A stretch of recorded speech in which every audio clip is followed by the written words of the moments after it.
Virtualmente todos na Terra, independente de sua religião ou nacionalidade, reconhecem que existe alguma espécie de batalha ocorrendo no mundo entre as forças do bem e do mal. Uma luta colossal entre a luz e as trevas, a verdade e o erro, a opressão e a liberdade, o bom e o mal, e finalmente, a vida e a morte. Qual é a história por trás deste evidente paradoxo?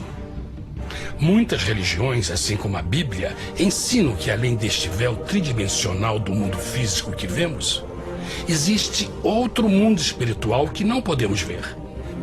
Nesta realidade invisível ao nosso redor, se desencadeia uma batalha titânica entre o herói supremo e justo contra o vilão mais cruel e maligno. A grande pergunta é: quem são esses personagens e como e onde começou esta crise cósmica? Este é o maior mistério de todas as épocas e a história mais fascinante e verdadeira que jamais tem sido contada. Esta crise envolve cada pessoa sobre a Terra. Sim, cada pessoa.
A história humana está repleta de cenas de guerras.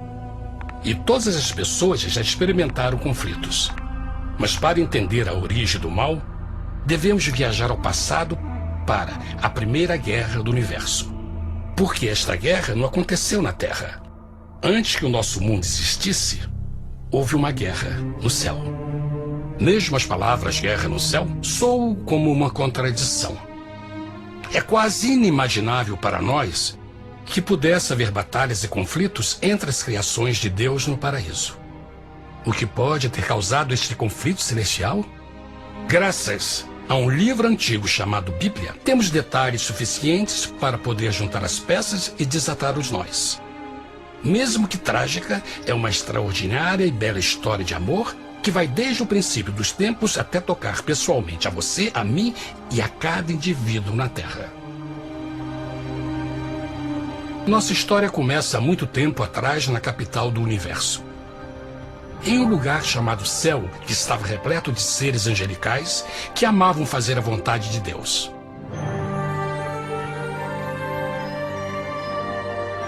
Sob o justo e amoroso governo do Criador, todo o céu desfrutava uma existência de felicidade e perfeita paz. O príncipe supremo do paraíso e comandante dos anjos era o poderoso e amoroso Filho de Deus, mais conhecido com o nome que adotou quando veio à Terra, Jesus. Ele tinha o mesmo propósito e pensamento com Deus, o Pai. O céu, sob o comando compassivo do Pai, Filho e Espírito Santo, provou ser um maravilhoso lugar de paz e alegria. Para realizar as ordens de Deus, a Trindade estava rodeada de um oceano virtual de inumeráveis espíritos ministradores chamados serafins e querubins, mais conhecidos como anjos. Estas poderosas e inteligentes criaturas descobriram que a felicidade estava em cumprir as ordens do Todo-Poderoso. Mas Deus criou um extraordinário anjo para atuar como líder de toda a multidão celestial. A Bíblia nos diz que seu nome era Lúcifer, que significa portador da luz. Este querubim foi o maior ser criado por Deus e assumia a posição mais próxima do trono de Deus, estando diretamente sob a autoridade de Jesus. A tarefa de Lúcifer era difundir a luz e o conhecimento da vontade de Deus a todos os outros anjos. Lúcifer foi o mais esplêndido ser criado por Deus. Era extremamente bonito e dotado de enormes poderes de liderança e organização. Entre os anjos, ele foi muito admirado, respeitado e amado como amigo. Mesmo assim, Deus previu o mal que Lúcifer estava a ponto de introduzir no reino da luz. Cheio de sabedoria e formosura, de todas as pedras preciosas te cobrias. Tu eras o querubim, ungido para cobrir, e te estabeleci. No monte santo de Deus estavas. No meio das pedras afogueadas andavas. Perfeito eras nos teus caminhos, desde o dia em que foste criado, até que se achou iniquidade em ti. Quando Lúcifer percebeu a sua beleza e poder, seu coração pouco a pouco começou a mudar. Permitiu que seu enfoque se afastasse de Deus e direcionou seu amor para si mesmo.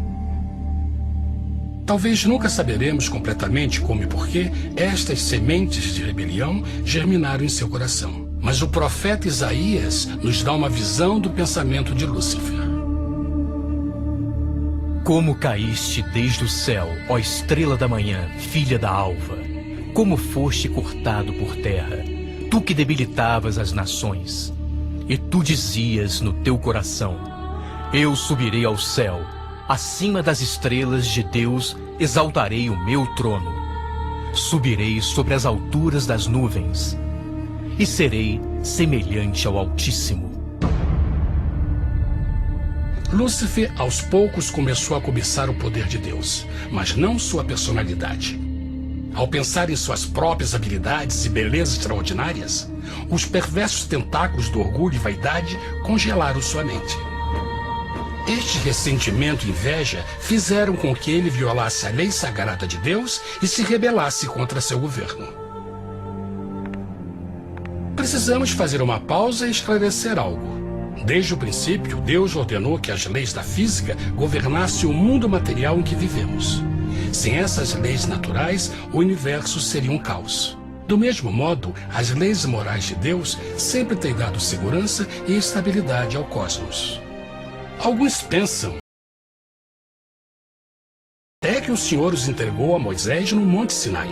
Mas as Escrituras nos ensinam que os princípios das leis de Deus sempre existiram por toda a eternidade, pois são a base fundamental de seu reino de amor. Seguros todos os seus mandamentos, permanecem firmes para todo sempre e são feitos em verdade e retidão. Os 10 mandamentos são um resumo das características de um Deus de amor. Os primeiros 4 mandamentos descrevem quem é Deus, seu poder, seu território e autoridade. Os últimos 6 descrevem como é Deus, sua honestidade, sua pureza, sua fé. Todas estas coisas sempre foram verdade e sempre serão verdade. Agora, pela primeira vez na história da eternidade, Lúcifer começou a violar estes princípios perfeitos. Lúcifer sabia que se fosse compartilhar o poder e status de Deus, necessitaria de apoio. E deu início ao trabalho. Começou sorrateiramente a circular entre os outros anjos, plantando sementes de dúvida e descontentamento a respeito da liderança de Deus, ao mesmo tempo em que, sutilmente, revelava suas próprias virtudes. Ele insinuou que Deus abusava de seu poder divino e suas leis restringiam a verdadeira liberdade e felicidade de suas criaturas. Com seu raciocínio audaz e poder de influência, Lúcifer pôde persuadir a um grande número de anjos a se unirem para seu motim. Talvez se perguntem, como tantos anjos inteligentes puderam seguir esse desertor?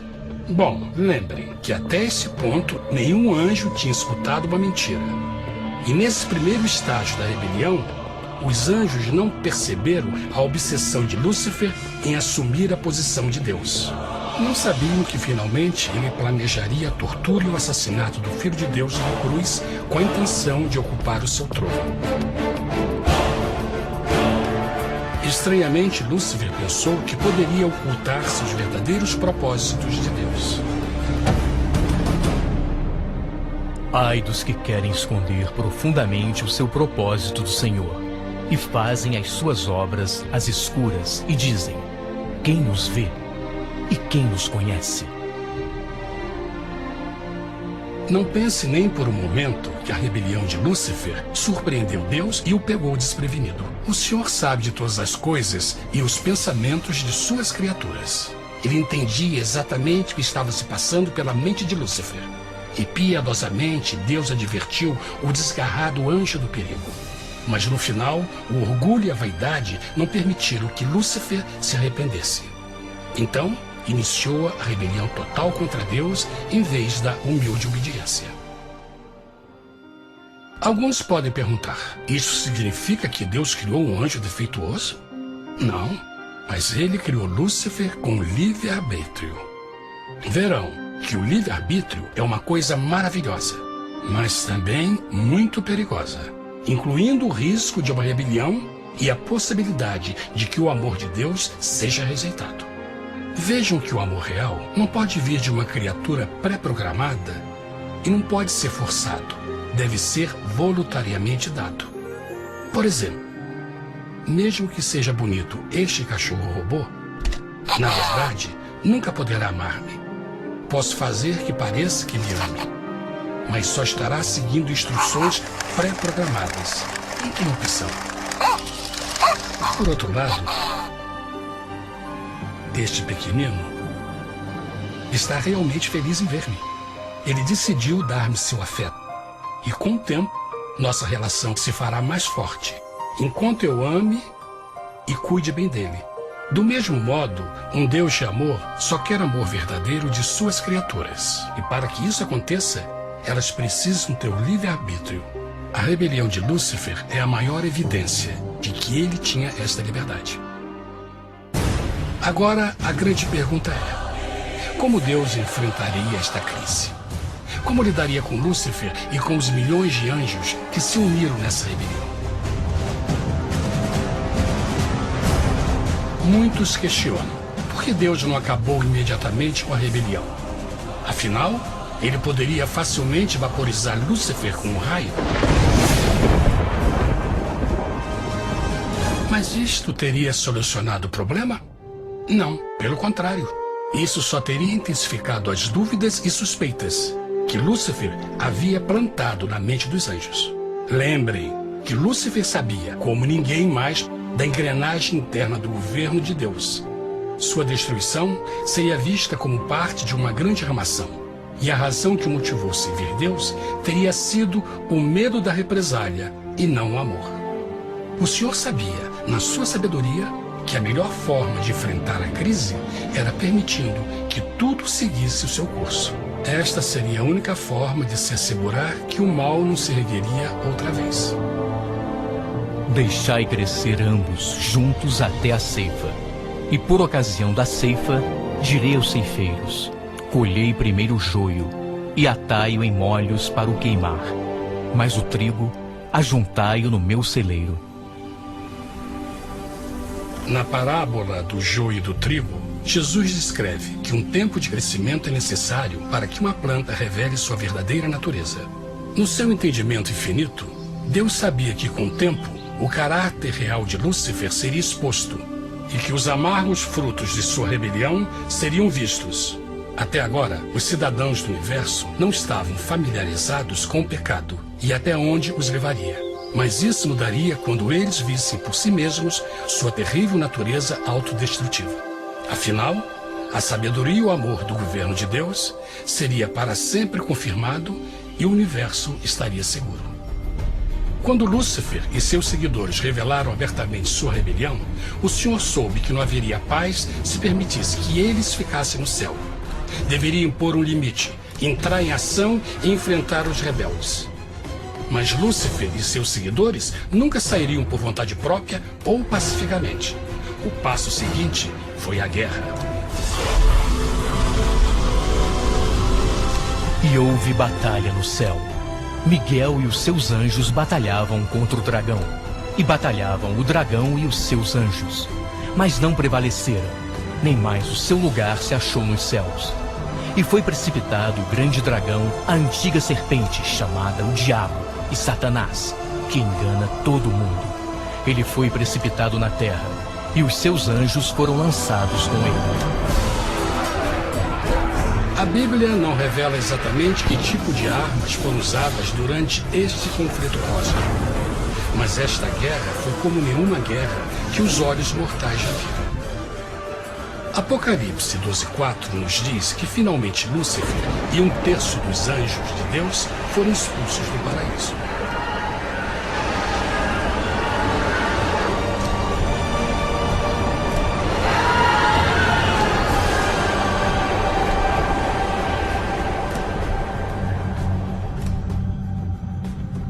Mas e agora? Lúcifer tinha milhões de anjos ao seu lado, mas precisava de um pedaço de chão para continuar sua rebelião. Rápido, muito rápido, o universo começou a entender o quão doloroso e caro o pecado poderia chegar a ser. Mas a guerra não tinha terminado, apenas começava. Lúcifer, o portador da luz, agora virou Satanás, o adversário.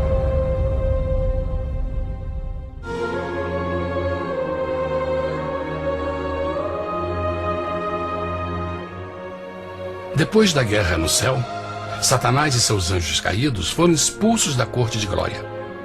Por um tempo, o diabo e seus demônios vagaram pelo universo buscando inutilmente mundos que se compadeceram e se uniram à sua rebelião.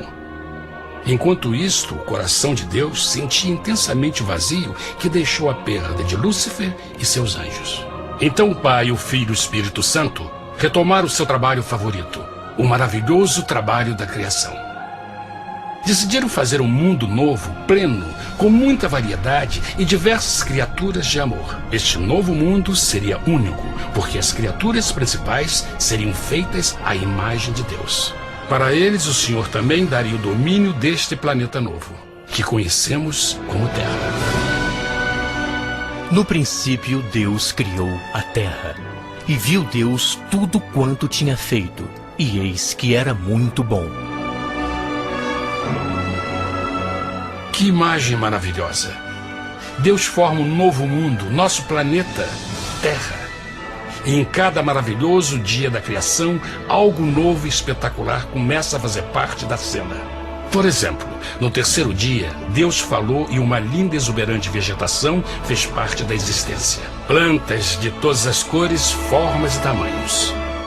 No quinto dia, o mundo estava repleto de espantosas e exóticas criaturas, que podiam tanto se elevar aos céus como deslizar pelas águas azuis. E outras podiam fazer as duas coisas. No sexto dia, houve a introdução de um grande número de animais terrestres. Desde o gigante elefante até o pequeno esquilo, cada um encontrou um lugar nesse novo planeta para viver em harmonia com o resto da criação. E também no sexto dia, Deus criou o homem. E disse Deus: façamos o homem à nossa imagem conforme a nossa semelhança. E formou o Senhor Deus o homem do pó da terra, e soprou em suas narinas o fôlego da vida, e o homem foi feito alma vivente. E plantou o Senhor Deus um jardim no Éden, do lado oriental, e pôs ali o homem que tinha formado.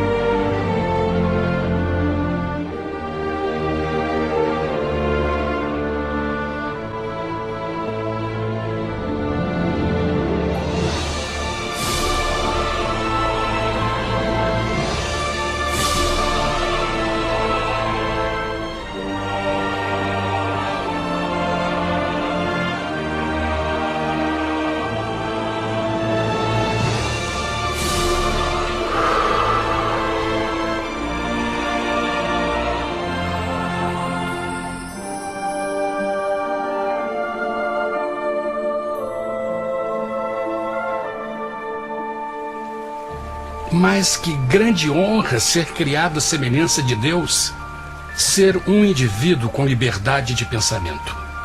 No princípio, o homem não percebia a sua nudez. Provavelmente porque antes do pecado ele estava vestido de glória e luz.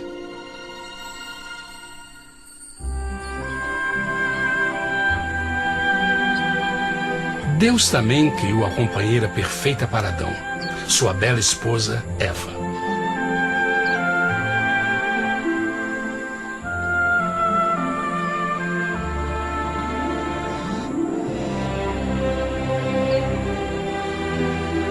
O feliz casal foi colocado em um magnífico jardim perfeitamente projetado para aumentar sua felicidade. Para Adão e Eva e as outras criaturas da terra, também foi dado o privilégio divino de procriar a sua própria imagem. A intenção de Deus foi que a raça humana tivesse domínio sobre este paraíso perfeito para sempre. Eternamente felizes e saudáveis, trabalhariam com a flora do jardim de Deus, enquanto desfrutariam o afeto e companhia de todas as criaturas sob seus cuidados. O ambiente que nossos primeiros antepassados experimentaram foi muito diferente do mundo de hoje. As rosas não tinham espinhos, os insetos não mordiam nem picavam, e os leões e as ovelhas brincavam juntos. Mas a grande bênção era os humanos viverem em perfeita harmonia com seu Criador. A cada 7 dias, Adão e Eva descansavam de seu prazeroso trabalho e gozavam de uma comunhão com a visita de seu Criador. Era um mundo esplêndido e maravilhoso. E esse estado de felicidade teria continuado eternamente se nossos primeiros parentes tivessem mostrado fidelidade com uma simples prova. Mas da árvore do conhecimento do bem e do mal, dela não comerás, porque no dia em que dela comeres, certamente morrerás. Visto que o adversário havia contaminado o universo com sua rebelião, o Senhor viu a necessidade de uma simples prova de amor e lealdade. Lembrem que os anjos bons acabaram de ver 1/3 de seus amigos serem expulsos do céu durante a guerra. Como estariam seguros de que esses novos humanos não se uniriam a Lúcifer e causariam problemas? Então o Senhor plantou uma árvore no jardim, uma árvore cujo fruto não deveria ser comido sob pena de morte. Ao passar por esta simples prova de obediência, Adão e Eva mostrariam a lealdade para com Deus e a fé em sua palavra. Ainda mais, era uma prova de amor. Por isso, Jesus disse em João 14, se me amais, guardais meus mandamentos. Mas alguém mais soube desta prova de fé e estava determinado a usá-la em seu favor. Satanás estava com inveja dos humanos que desfrutavam da bendita vida que ele perdeu. Sua feliz existência estava em total contraste com a sua, que agora estava cheia de culpa, pecado e miséria. Com ressentimento e raiva, não estava disposto a deixar o casal em paz, pois o pecado sempre buscará arrastar a outros consigo.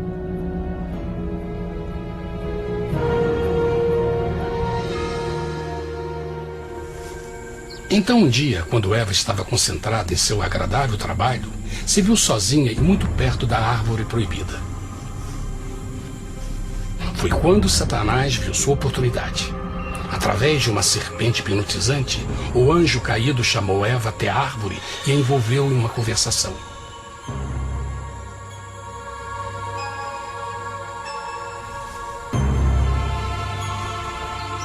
Suas palavras encantadoras foram cuidadosamente calculadas para gerar desconfiança a Deus.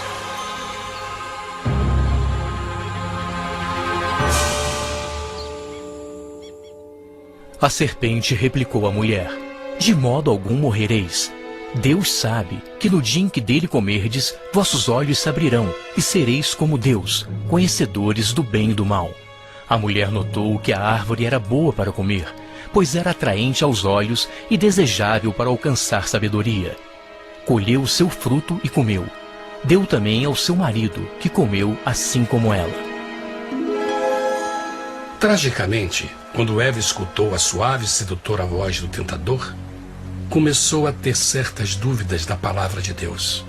A serpente enganou-o com a promessa de grande poder e sabedoria. Isso chamou sua atenção.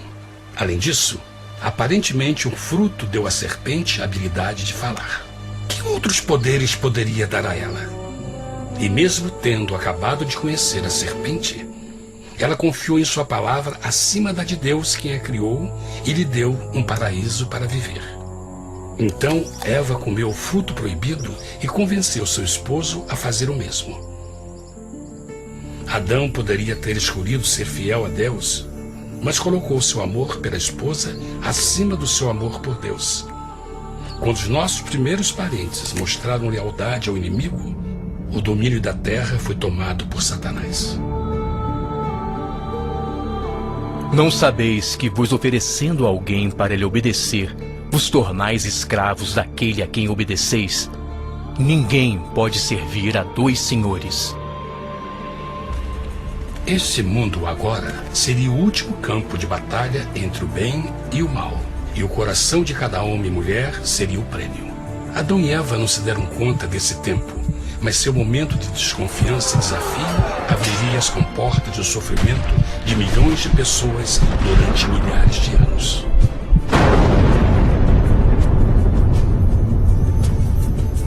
Portanto, como o pecado entrou no mundo por um homem, e por ele a morte, e assim a morte transmitiu-se a todos os homens naquele em quem todos pecaram. Nossos primeiros parentes logo enfrentaram o terrível resultado de seu pecado. Em estado santo, Adão e Eva resplandeciam com túnicas de glória. Depois de pecarem, suas túnicas naturais de luz se desfizeram e eles ficaram mortificados com a sensação de sua nudez.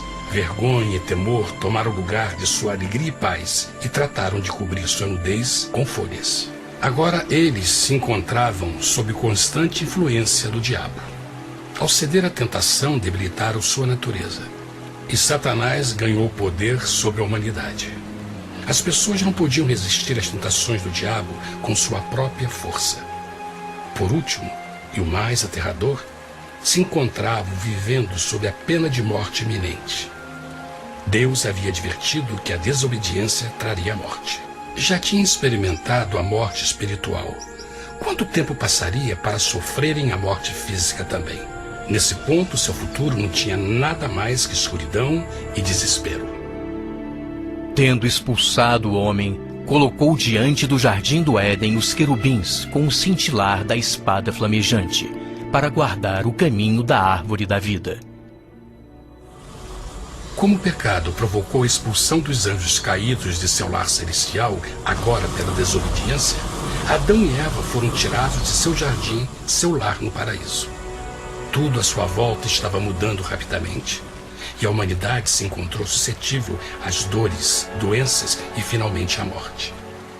Até os animais e plantas estavam infectados pela terrível maldição. Os espinhos e cardos agora pareciam em árvores e flores, e os animais que antes eram gentis começaram a se matar e a devorar uns aos outros. O pior resultado foi que o pecado separou a humanidade de Deus. Mas vossas iniquidades cavaram um abismo entre vós e vosso Deus. São vossos pecados que ocultaram de vós sua face, para não vos escutar. Na criação, foram dados a Adão e Eva a honra de falar com os anjos, e até com o Filho de Deus cara a cara. Mas Deus é tão puro e santo que nenhum mal pode existir na sua presença. Agora que os primeiros humanos tinham pecado, Deus afastou sua santa presença deles para a sua própria proteção. O pecado tinha queimado uma parte da alma do homem que já não podia ver a dimensão espiritual. Deste momento em diante, a comunicação com o céu seria limitada. Mesmo com todas estas maldições caindo sobre Adão e Eva, o coração do Senhor se encheu de compaixão.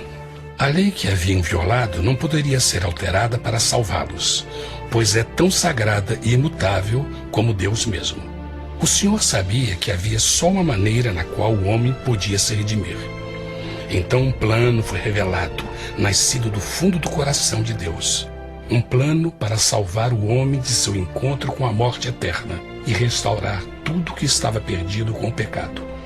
Seria de grande intensidade, alcance e poder, mas seria um plano que também implicaria num enorme sacrifício. O amor de Deus para conosco se manifestou por ter enviado ao mundo seu Filho unigênito, a fim de vivermos por ele. Nisto consiste o amor, não em termos nos amado a Deus, mas em ele nos ter amado e enviado seu Filho para se sacrificar por nossos pecados. As Escrituras claramente ensinam em Romanos 6:23, o custo do pecado é a morte. A lei violada demandava a vida do pecador e só tinha um em todo o universo qualificado como substituto da humanidade. O Criador só podia pagar a dívida de suas criaturas tomando seu lugar. Então Jesus Cristo, o Filho de Deus, concordou em deixar a pureza, glória e segurança do céu. Ele viria para morrer em nome do homem em seu malvado e renegado planeta. Ele nasceria como um inocente e indefeso bebê, suportaria uma vida de dor e vergonha e mesmo assim viveria uma perfeita e vitoriosa vida. Finalmente, ele teria uma morte humilhante para poder ser o substituto da humanidade caída. Por seu sacrifício, a humanidade incrivelmente receberia uma nova oportunidade de ter a vida eterna. Seu sangue seria o resgate para um mundo raptado por Satanás. Este maravilhoso plano de redenção foi graficamente ilustrado no sistema de sacrifício de animais ordenado por Deus depois da queda do homem.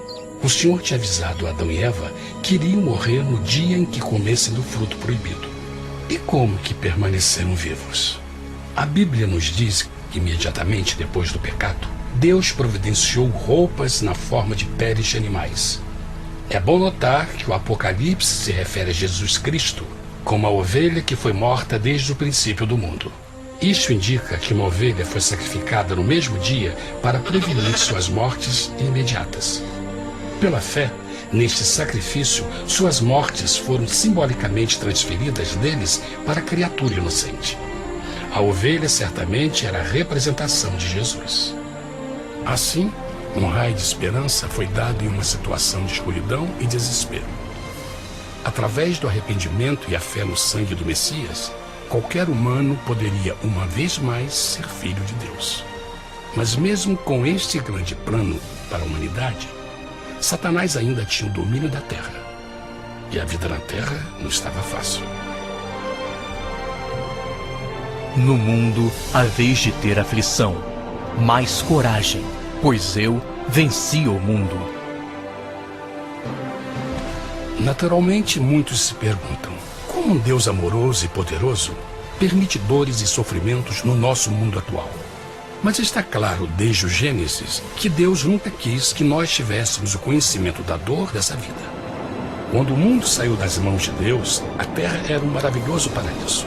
Foi o pecado de Adão e Eva que deu a Satanás o direito de assumir o controle deste planeta. Devido à sua trágica eleição, o diabo e seus súditos ganharam o poder de tentar e atormentar os humanos, introduzindo a doença, a dor e o sofrimento. Talvez fosse melhor perguntar: por que Satanás não tem o controle total da humanidade? A resposta é Jesus Cristo.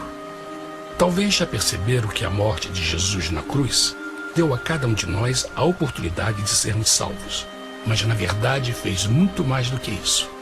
Quando o Salvador ofereceu sua vida para redimir a terra, esse ato poria restrições ao controle de Satanás sobre a humanidade. Satanás não poderia forçar nossa vontade e seu poder de nos ferir seria limitado.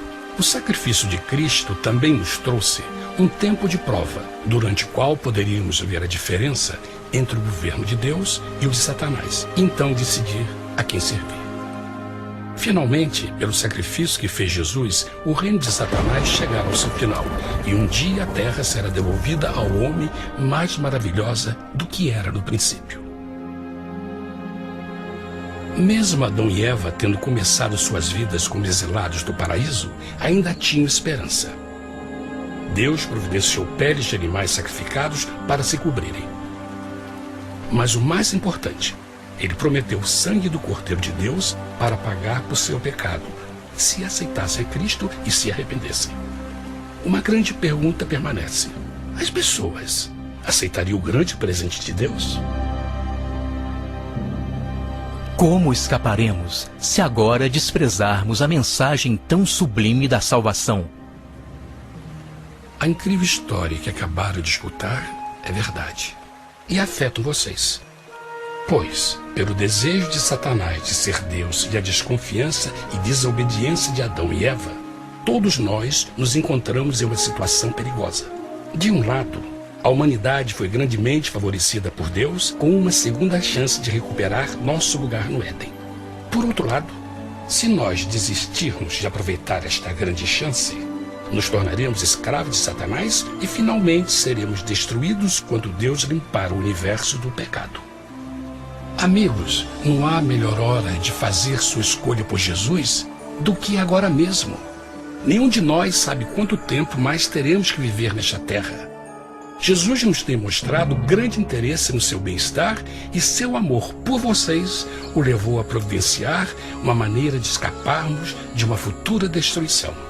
Ele quer que você o aceite e se arrependa de seus pecados. Através de Cristo, pode encontrar o perdão para tornar-se como Ele em caráter. A triste notícia é que Satanás atua de todas as formas possíveis para evitar que aceite o presente da salvação de Deus. Devido à nossa rotina da vida, o amor ao dinheiro ou alguma outra distração fascinante, ele trabalha para manter a todos ocupados e afastados do que, na realidade, mais importa, sua salvação eterna. Para que entenda a realidade da situação e que se você não escolhe a Jesus por omissão, está escolhendo a Satanás. Mesmo que a terrível escolha de Adão e Eva nos traga morte e miséria, vocês agora podem tomar uma melhor decisão. Deus está oferecendo uma paz que satisfaz o anseio mais profundo de sua alma e uma alegria que não encontrará nas atribulações deste mundo. O desejo que tem o coração de Deus é que seja salvo e esteja com Ele no paraíso. Mas o único que pode mantê-lo fora do céu é você. Imagine a tragédia que seria se você recusasse este precioso presente. Você pode decidir hoje e aceitar a salvação que Deus prometeu. Na verdade, nesse momento, pode aceitar a vida eterna através de Jesus Cristo. Posso convidá-lo para que acompanhe agora mesmo em uma simples oração, aceitando sua maravilhosa oferta? Por favor, repita depois de mim. Querido Pai Celestial, venho a Ti agora e humildemente pedir Teu perdão. Senhor, confesso que sou um pecador e violei Tua santa lei. Entendo que a pena por esse pecado é a morte. Acredito que Jesus Cristo sofreu e morreu na cruz para receber o castigo por todos os nossos pecados. Acredito que Jesus ressuscitou e eu o aceito como meu Salvador pessoal. A partir deste momento em diante, Te dou o meu coração e eu o aceito como o Senhor da minha vida. Por favor, perdoa todos os meus pecados e envia Teu Espírito para ajudar-me a fazer a Tua vontade. Te agradeço por Teu grande amor e aceito Teu presente da vida eterna. E eu oro tudo isso em nome de Jesus. Amém.